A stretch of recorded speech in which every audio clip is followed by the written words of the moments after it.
About September 2000, I was invited to become the first correspondent to report from the Titanic. I had a deathly fear of water, but being a correspondent, you don't say no to an invitation like that. So I went. We left Halifax, Canada, went on station above the Titanic, then dove in there, 2.5 miles down to the bottom of the Titanic. And as your viewers may or may not know, when the Titanic sank, it broke into two pieces. The bow section went straight down. The stern did a somersault. And so it exposed, when it landed on the bottom, it exposed the propeller. So when we toured the bow, there was no problem. There was a moment of silence we had just for the sake of the victims there. It's all very somber, very haunting. And then as we traversed the debris field over towards where the stern section had landed, the first thing that caught my eye was the giant propeller. And when I say giant, it's huge. Compared to our sub was like a little mosquito compared to the blades of the propeller. But I remarked to myself how shiny it was because it's got brass, and so it doesn't corrode the way the rest of the Titanic has.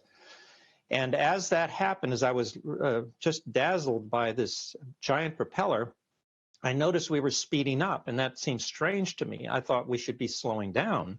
And we later found out that we got caught up in a very high-speed underwater current. Those do exist down there. We got slammed right into the blades of the propeller, became trapped behind the blades of the propeller. And not only did we feel the collision, but also huge pieces of the Titanic started falling down on us, and we knew we were in trouble. Wow. Trapped behind the propeller. How did you manage to get yourselves out? Well, you know, it's when you were down there, my first concern was panic. Would there be anybody, the pilot or my diving buddy, would they panic? Because we'd been told a story on board the ship before we dove of a man who was caught in a similar situation and in his panic went to the escape hatch thinking he would go out that way. He wasn't thinking, obviously, and of course expedited his doom. The pressures down there, if the water, even through a little crack, comes through, it'll cut you like a razor blade. So I, being a scientist, started thinking, okay, I'm a professional problem solver. We're stuck 2.5 miles below the surface of the water.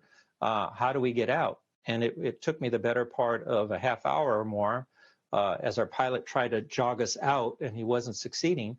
I finally really hit a brick wall and realized, no, this is the end of it. And this voice in my head actually said to me, and I'll never forget the words, this is how it's going to end for you.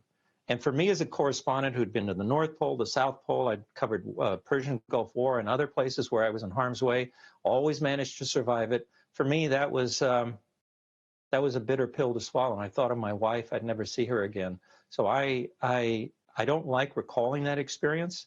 I was fortunate enough by the grace of God and by the skill of our pilot, who was a former MiG pilot. This was a Russian sub. He was able to finally extricate us after the better part of an hour. But then even when we got out, it was a question of getting to the surface, and you corkscrew the surface. It takes about 2.5 hours more.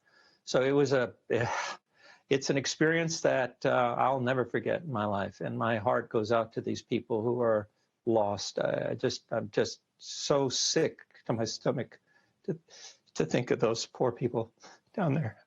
You know what it's like.